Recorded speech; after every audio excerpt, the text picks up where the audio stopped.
Bismillahirrahmanirrahim. Assalamualaikum warahmatullahi wabarakatuh. Alhamdulillahirabbil alamin, nahmaduhu wa nasta'inuhu wa nastaghfiruhu wa nastahdihi wa natubu ilaihi wa na'udzu billahi min syururi anfusina wa min sayyiati a'malina. May yahdihillahu fala mudilla lahu wa may yudlilhu fala hadiya lahu. Asyhadu an la ilaha illallah wahdahu la syarika lahu wa asyhadu anna Muhammadan abduhu wa rasuluh la nabiyya wa la rasula ba'da. A'udzu billahi minasyaitonir rajim. Ya ayyuhalladzina amanu taqullaha wa qulu qawlan sadida yuslih lakum a'malakum wa yaghfir lakum dhunubakum wa may yuti'illaha wa rasulahu faqad faza fawzan 'azima. Shadaqallahul 'azim. Para jamaah yang kami hormati, ibu-ibu, bapak-bapak, jamaah kawasan rahimani wa rahimakumullah. Alhamdulillah, dan saya bersyukur, memuji, bertahmid pada Allah Subhanahu wa taala atas nikmat sampai sore ini menjelang malam. Allah masih memberi waktu kita, masih memberi kesempatan pada kita. Alhamdulillah, waktunya yang Allah kasihkan kita pakai untuk menyesuaikan apa yang menjadi kehendaknya, yaitu beribadah. Alhamdulillah, kita sudah menunaikan jamaah, di mana untuk sedikit memberi tafsir Rasulullah lewat hadisnya yang diriwayatkan oleh Bukhari dan Muslim. Sahabat Ibnu Rasulullah yang catat Ibnu Mas'ud bertanya kepada Rasulullah, ayyul amali ahabbu ilallah. Ibnu Mas'ud bertanya dengan pertanyaan yang berbobot, amal yang bisa menyebabkan Allah suka. Jadi adalah suatu permintaan yang tinggi, yaitu berharap agar Allah mencintai kita. Dicintai sesama aja udah senang. Satu di antara jawabannya yaitu as-sholatu ala waqtiha. Jadi alhamdulillah kita berjamaah, beristiqomah untuk menunaikan jamaah tepat waktu sholat, lebih mendahulukan. Ini dari hadis sahih ini, Allah akan membalas dengan cintanya pada kita, insyaallah. Mudah-mudahan benar-benar Allah yang maha baik dan memberi kebaikan pada kita lewat ketulus ikhlasan kita untuk terus mengisi masjid ini dengan sholat berjamaah di awal waktu, tepat waktunya. Jamaah yang dirahmati Allah, hadis-hadis yang baru kita baca sudah 2 kali pertemuan belum habis.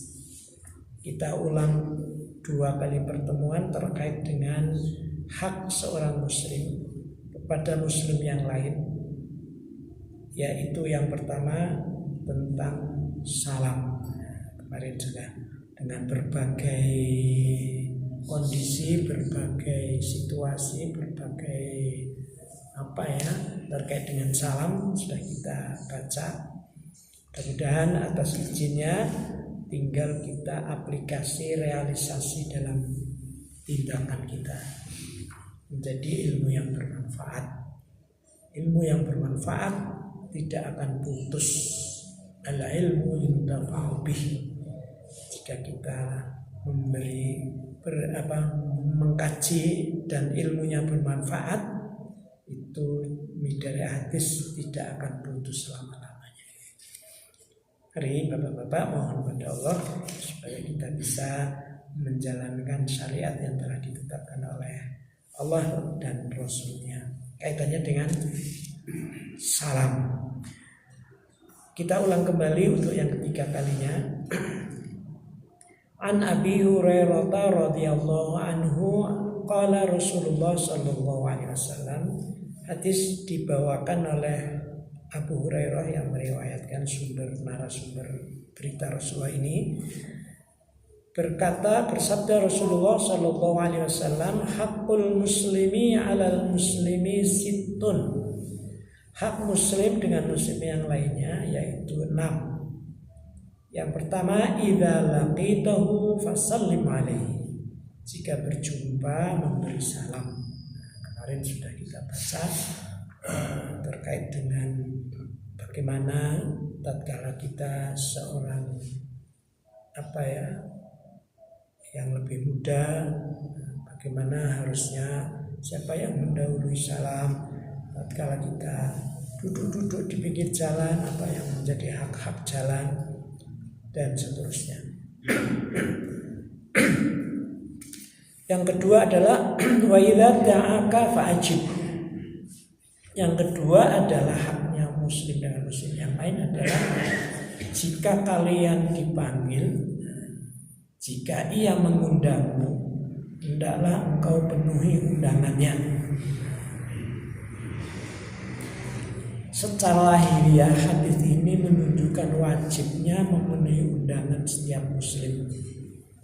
Tapi di dalam kitab ini, yaitu karangan Bulughul Maram, kitab kaitannya dengan hadis-hadis Rasulullah yang disyarah oleh As-Sun'ani, ini terkhusus undangan walimah. Jadi memenuhi undangan walimah itu hukumnya wajib. Walimah yang dimaksud adalah walimatul arus. Karena sekarang ada walimah itu dimaknai dengan pesta, kumpul-kumpul.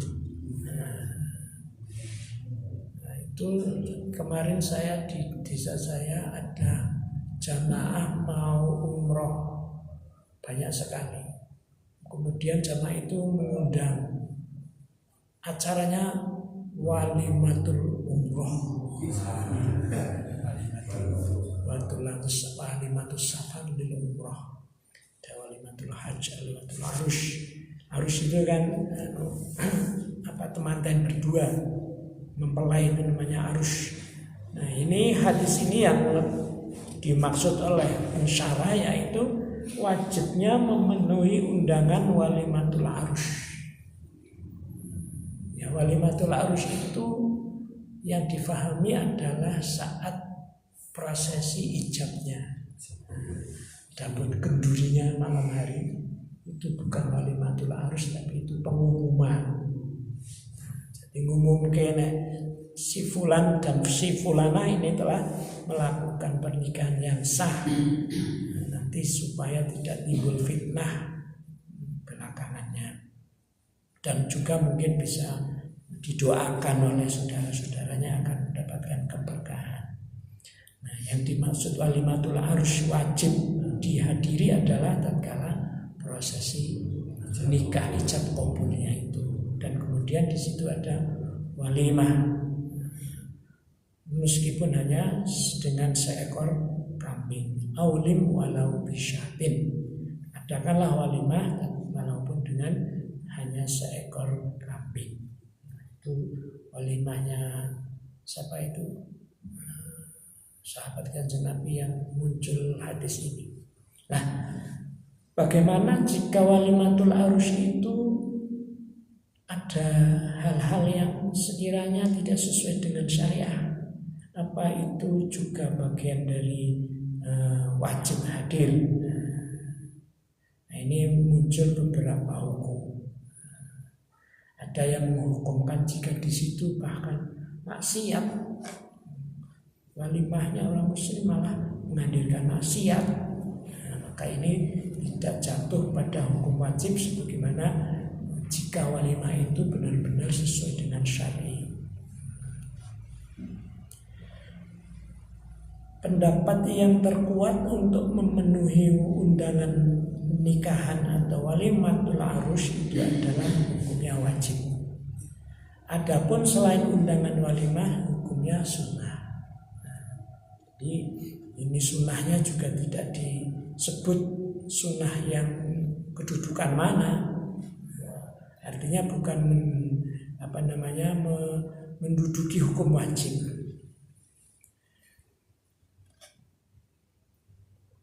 Karena untuk walimah, undangan walimah itu ada beberapa hadis. Kalau tidak salah itu kurang lebih saya baca kemarin saya baca terkait dengan undangan walimah yang sampai pada batas wajib.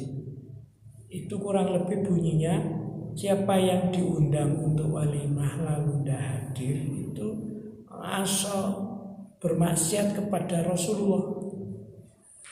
Artinya melanggar anggar-anggar Kanjeng Nabi. Kemarin tak baca kaitannya dengan walimah ini, hukumnya ini, hukum menghadiri walimah arus yang syar'i. Itu Rasulullah memberi tekanan jika tidak hadir itu durhaka kepada nabinya Rasulullah SAW. Nah, kata-kata ilah durhaka kepada nabinya ini oleh ulama dinyatakan atau didudukan sebagai hukum wajib. Adapun yang lainnya itu tidak wajib. Nah, ini mengenai undangan. Jadi hak seorang muslim dan muslim yang lainnya jika diundang untuk menghadiri walimah saudaranya, maka ini jatuhnya hukum menjadi wajib. Adapun yang lain itu dihukumkan sunnah. Lalu yang ketiga, hak-hak yang lain, yaitu wa idastan sohaka fansohu. Hak yang lain jika seorang muslim dimintai nasihat kepada saudaranya, maka hendaklah ia menasihatinya. Ini juga menunjukkan wajib hukumnya memberi nasihat kepada orang yang meminta nasihat. Ada yang meminta nasihat malah diselewengke atau menipunya ya. Jadi dari zahir hadis ini menunjukkan bahwa pada dasarnya memberikan nasihat itu adalah hukumnya ya tidak wajib kecuali jika diminta, atau apabila tidak diminta maka hukumnya menjadi sunnah. Di zahirnya ini tidak menunjukkan satu perintah ya. Jadi hanya semacam berita, kata-kata berita atau apa namanya khobar mutlak, mubtada khobar kalau dalam bahasa Arabnya. Jadi hanya jika diminta nasihat maka hendaklah engkau memberi nasihat. Jika mengundang hendaklah engkau datang. Nah, ini wajibnya itu terhadap hadis yang menekankan spesial walimatul arus. Jika tidak hadir itu asallahu wa rasul, bermaksud kepada Allah dan Rasulnya lah. Qarinah atau embel-embel kata-kata bermaksiat kepada Allah dan Rasulnya, inilah yang kemudian memunculkan hukum wajib hadir di walimatul arus. Adapun yang lain tidak. Nah, yang ketiga ini juga sama. Jika minta nasihat hendaklah memberi nasihat. Tapi kita tidak jumpai sebagaimana hal undangan terhadap walimatul arus seperti yang di atas tadi. Maka ini kemudian secara zahir hadis ini dari segi hukum memberi nasihat tidak menjadi wajib kecuali apabila diminta. Apabila ada saudara kita meminta, maka itu menjadi suatu hal yang harus dilakukan. Hal nasihat menasihati ini kan bagian dari bab seorang menunjukkan kepada kebaikan. Jadi ini ya wis lumrah. Wis dadi umumnya seorang mukmin kebaikan yang lain saling nasihat menasihati. Lalu yang keempat, hak laki terkait dengan hadis ini. Wa idza atosha apa atisha. Wa idza atosha fa hamidallahu fasammidhu jika bersin kemudian dia memuji Allah, maka berilah doa bagi dia, jawaban doa. Nah, di hadis yang lain yang terkait dengan hak muslim dengan muslim yang lainnya yang hanya 5, nah poin yang ini tidak disebut dalam hadis sahih yang lain. Jadi ada yang menyebut hak muslim itu 5, ada yang 6. Nah, yang menyebut 5 itu meniadakan poin ini. Tapi di Bulughul Maram ini ditulis yang 6. Jadi bersin wahim itu bagian dari nikmat. Bagian dari nikmat Allah. Entah ini kalau bersin dilihat dari sisi ilmu kesehatan. Karena orang bersin bergerak semuanya ya. Termasuk bagian dari nikmat Allah adalah bersin. Mengapa bersin ini Rasulullah menyoroti atau memberi komentar tentang nikmat bersin? Mungkin perlu diadakan penyelidikan secara medis ya. Apa ya efek-efeknya kok Rasulullah batuk kok enggak ya, kok bersin ya?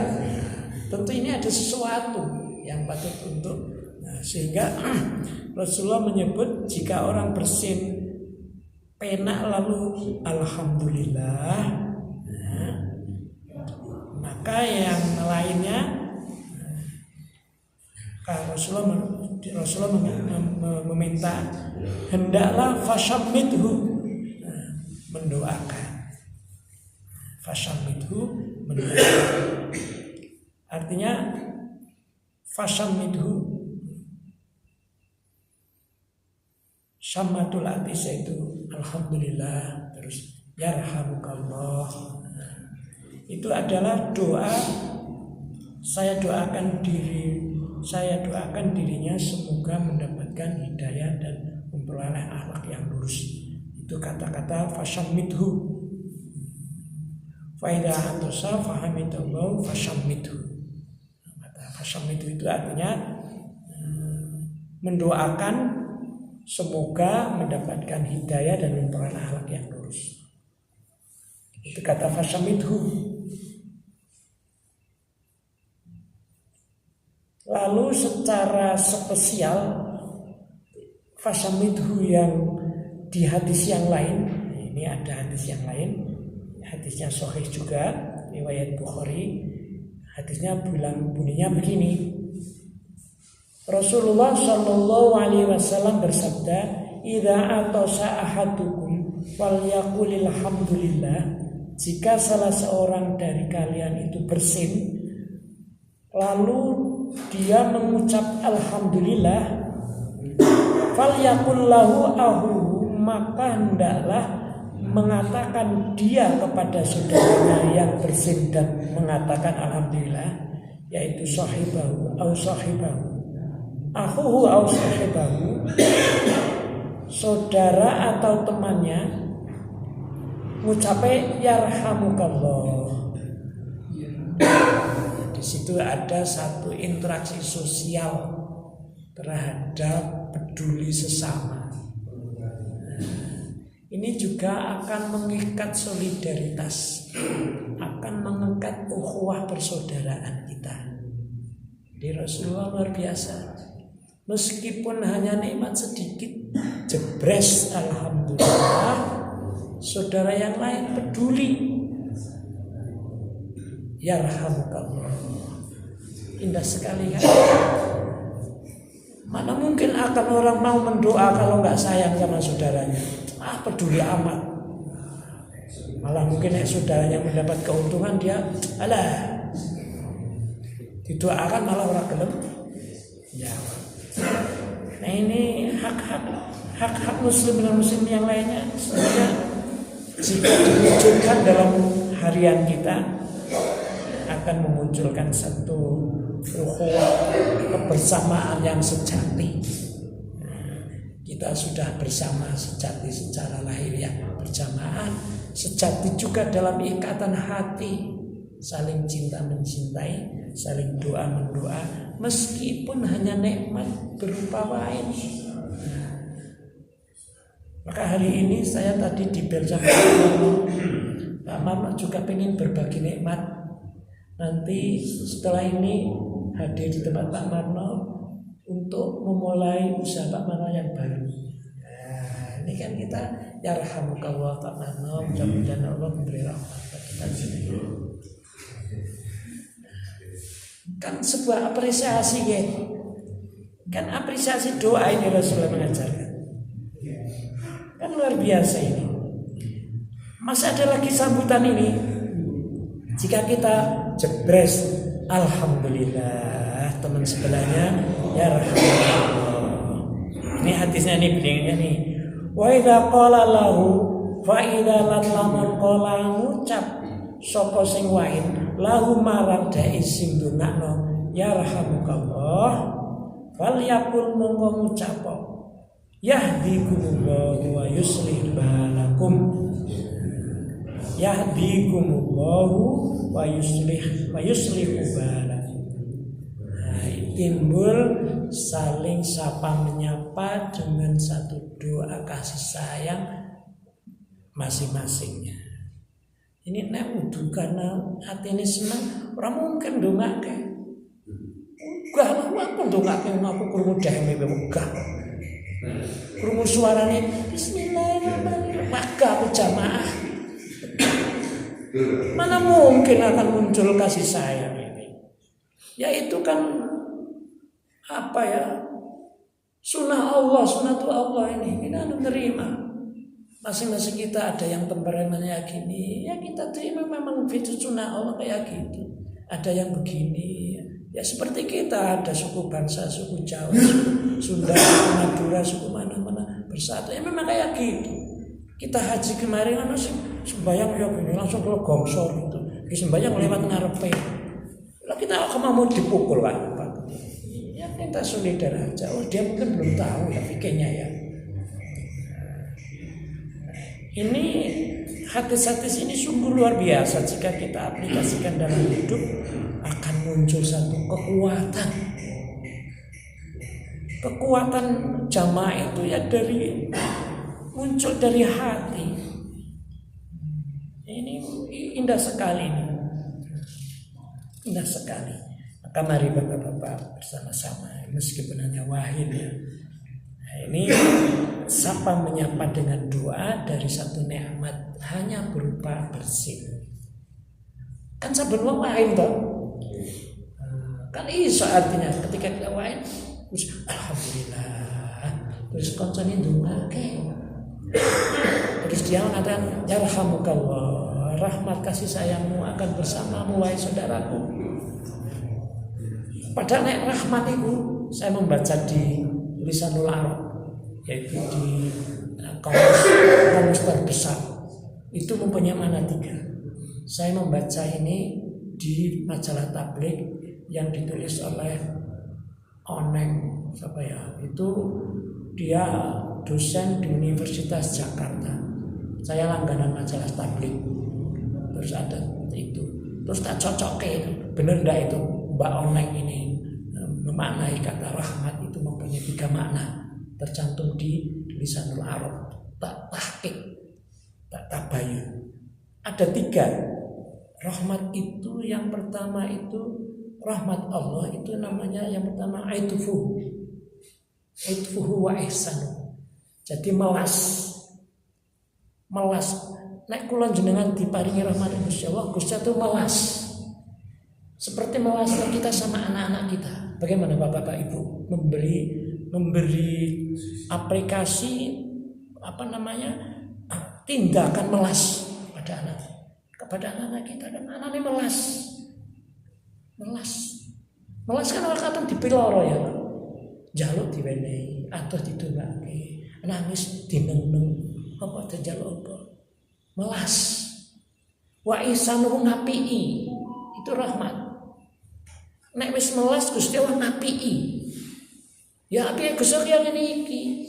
Apike Gusti Allah koyo ngono koyo sifat apike koyo ngono. Ya terimalah, masa kita mau menolak kemudian kita enggak mau dengan dia kayak gini. Ya gimana akhirnya menjadi? Ya memang qadarullah dia begitu, itu ya kita terima. Ihsan, ngapi'i. Nah yang ketiga ini yang indah, wa rizqu, memberi rezeki. Rizki itu ya orang menatari. Lo sehat ya rizki. Apa ada di nenek wae loro? Aman merdeka ini ya rizki. Coba Palestina. Oh, masya Allah. Nikmat merdeka itu pol-polan larang regane. Jual mahal. Harga jualnya mahal sekali. Berapa nyawa yang sudah melayang untuk tegaknya kemerdekaan ini? 350 tahun. Wow, Palestina kayak bilang tahun ini. Kita tahu sudah umur 76 ketika Israel Mesir menyawa Israel kalah terus diteter kata saya ini. Beritanya yang menyedihkan. Merdeka rumangsane kayak hadiah apa piye? Ini rezeki. Jadi bangsa ini diri rezeki luar biasa, bebas, ngapa-ngapa bebas, ora wedi, ora camar, ora pate dibedil, ora dicegat, nggawa belanjaan Pak Marno saka kono ya ora dibegal. Kene nek aku gemar sakit turuti. Ini rahmat. Maka Rasulullah mengajarkan pada kita jika kita mendapat nikmat, alhamdulillah. Terus ya rahamukallah, panjangan oleh rahmat Gusti diwelasi api diterjekani. Ya Allah. Jika itu muncul dari hati, wah satu nikmat. Ukhuwah muncul pasti. Nah, ini jika kita mengatakan ya rahamukallah, Rasulullah mengajarkan lagi yahdikumullah. Panjenengan pikantuk pitutur Gusti Allah wa yuslih balakum, membaguskan kondisimu. Itu kan satu sahut menyahut dari satu kata hati yang akan memadukan hati yang beda-beda. Bapak-bapak kan dari latar belakang yang beda-beda, pendatang macam-macam. Ya dipadukan dengan ini. Mau memadukan dengan apa? Memadukan dengan apa? Nah ini Masya Allah luar biasa. Ini sebenarnya ngiritisi kita nih sebenarnya hadis. Saya kan dari tahun sejak Bapak Imas Ozan masih suka di nang isor kono. Pertama saya kali datang saya dicing siapa ya? Pak Rozik sing dibopong benerke listrik ning isor kono. Tahun sudah suwi. Melihat fenomena ini sebenarnya, tapi lama banget ini prosesnya ini. Nah, ini mengenai hadis terkait dengan bacaan doa mendoa terhadap nikmat rupane wahing. Saben wong mesti wahing. Nek surah wahing apa iki? Satu lagi penekanan hadis ini. Ini juga hadis yang sahih. Idza atasa ahadukum, jika wahin salah satu di antara kamu, falyaqulil hamdulillah, maka hendaklah, di sini ada perintah. Nah, jadi ini beda dengan yang nasihat tadi. Falyaqul, jadi ini perintahnya dalam huruf lam. Jadi lam ini menunjukkan lamul amr. Falyaqul, lam yang kemudian diikuti dengan kata kerja sekarang atau yang akan dilakukan. Maka hendaklah kamu melakukan atau mengucapkan alhamdulillah. Alhamdulillah. Boleh dengan alhamdulillah saja. Di hadis yang lain yang ini, yang terakhir ini ditambahin ngeten, alhamdulillahi ala kulli halin. Alhamdulillahi ala kulli halin. Mana ini napa? Puji-pujian milikmu ya Allah dalam setiap kondisi. Panjenengan terpuji. Aku wahid terpuji panjenengan kondisi saya diberi nikmat jebres. Engko kondisi yang lain mungkin angop, mungkin apa meneh kondisi-kondisi yang lain dari anggota badan ini kan warna-warna. Ono sing kedutan barang nggih. Ora ngerti kok apa meneh ya. Gerdek apa gimana ya. Kondisi-kondisi yang lain. Rasulullah mengajarkan alhamdulillah ala kulli halin. Kondisi apapun ini nikmatmu ya Allah, aku nggak ngeluh.